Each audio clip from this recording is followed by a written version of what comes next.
श्रोतागण, यहाँ पर मैं 1 मिनट रुक करके 1-2 बात बतलाऊँ।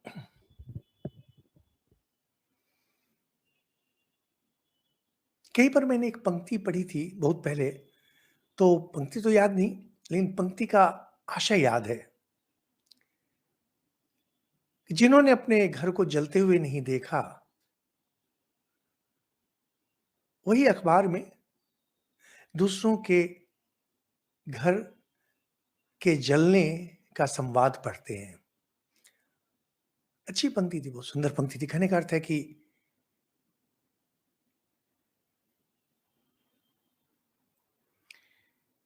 हम लोग जिस चीज़ को चटखारे लेकर पढ़ते हैं, जिस जिस समाचार को आप पढ़ते होंगे, मैं भी पढ़ता हूँ। पढ़ता हूँ कभी कोई राजनीतिक नेता दल बदलू हो गया, पलटू राम। पढ़ के हँसी आती है, क्योंकि हमने कभी पलटी नहीं खाई है, और इसलिए हमें हँसी आती है।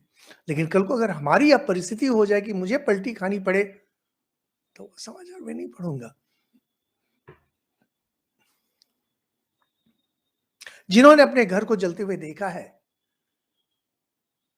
वे दूसरों के जलते हुए घर का संवाद नहीं पढ़ना चाहते, नहीं सुनना चाहते, क्योंकि उनके अंदर वो दर्द जागृत हो जाता है। या साधारण दुख दर्द, जैसे छोटे बच्चे पिटाई खा गए, तो खुशी से प्रतीक्षा करते हैं दूसरा भी थोड़ी पिटाई खाए, वो अलग बात है। यह बिल्कुल अलग बात है। जहां पर कि जीवन संशय हो जाता है।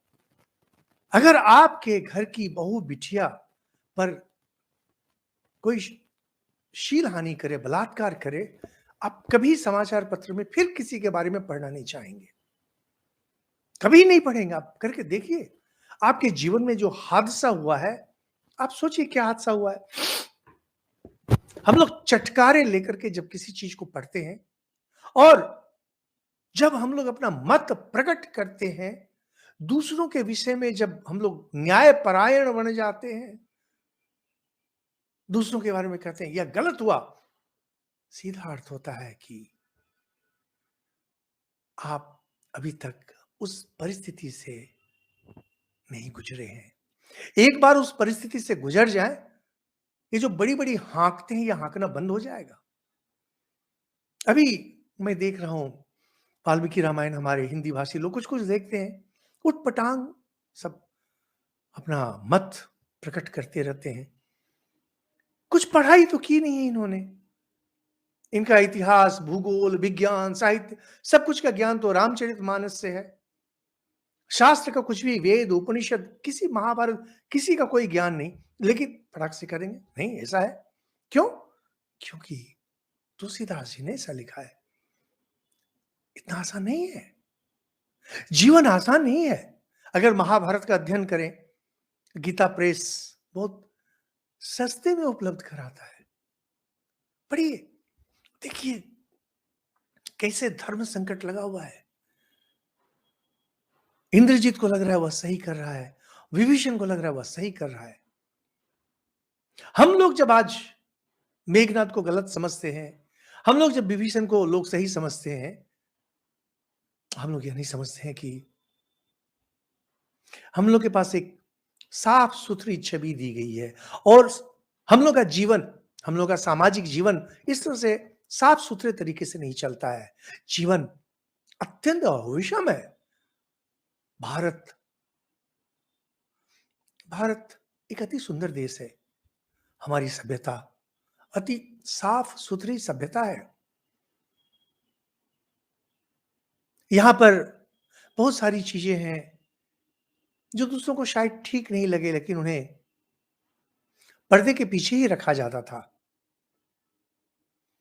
विवाहेतर संबंध, एक्स्ट्रा मैरिटल रिलेशन भारत में था, हमेशा ही था, लेकिन उसके बारे में लोग बाहर में बात नहीं करते थे। इस तरह की और भी 10 तरह की बातें, तो बाहर में बात नहीं करते थे, क्योंकि बेकार इसको बढ़ाना नहीं चाहिए, कोई अच्छी बात तो है नहीं।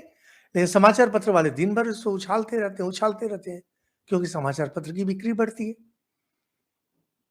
और जिनको उस हादसे से, उस दर्द से गुजरना पड़ा, वे कभी दूसरों के समाचार को चटखारे लेकर नहीं पढ़ेंगे। हमारे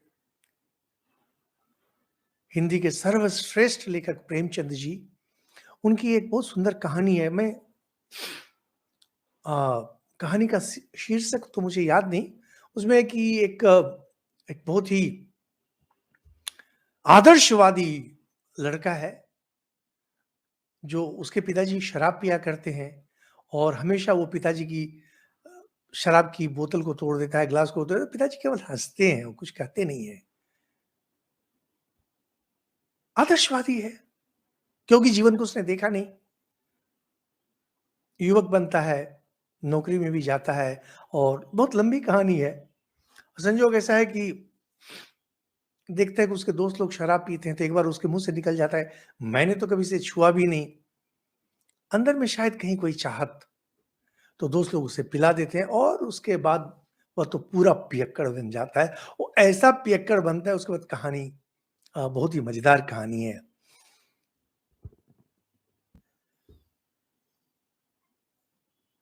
आदर्शवादी हम लोग तभी तक हैं जब तक कि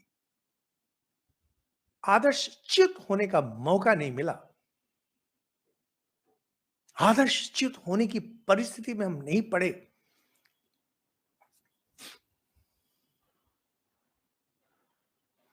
एक बार एक सज्जन इसी रिश्वत के बारे में बहुत बड़ी-बड़ी बातें मेरे पास कर रहे थे। है रिश्वत देना गलत है, रिश्वत लेना गलत, लंबी-लंबी बातें कर रहे थे। मैं बोला कि मान लीजिए आपकी माँ जिसे आप बहुत प्यार करते हैं, या आपकी बिटिया जिसे आप बहुत प्यार करते हैं, चिकित्सा के लिए उसे अभी तुरंत दिल्ली ले जाना पड़ेगा कलकत्ते से, रिजर्वेशन नहीं है, मरणासन्न है, केवल उसे रेलगाड़ी में चढ़ा दीजिए बस, कुछ घंटे की बात है, उसके बाद उसे डॉक्टर देख लेंगे। टीटी आपसे रिश्वत मांगता, आप देंगे या नहीं देंगे? तो सज्जन चुप हो गए। हम लोगों का आदर्शवाद केवल इस कारण है क्योंकि हम उस परिस्थिति में नहीं पड़े। इसलिए श्रोतागण, अपने विचार दूसरों पर मत थोपा कीजिए। हमारे शास्त्र बहुत विस्तार में जीवन की आलोचना करते हैं। जीवन के जो विभिन्न आयाम हैं, वे हमारे सामने रखते हैं। देखिए, समझिए, अगर आप उस परिस्थिति से नहीं गुजरे हैं, तो भगवान जी से प्रार्थना कीजिए, हे प्रभु, कृपा कीजिए इस परिस्थिति से मुझे गुजरना नहीं पड़े। वेश्या के चरित्र पर अगर आप हँसते हैं, तो भगवान जी से प्रार्थना कीजिए, आपके घर की बहू बेटी को कभी उस नरक से नहीं गुजरना पड़े। हँसिए मत, दूसरों पर हँसिए मत।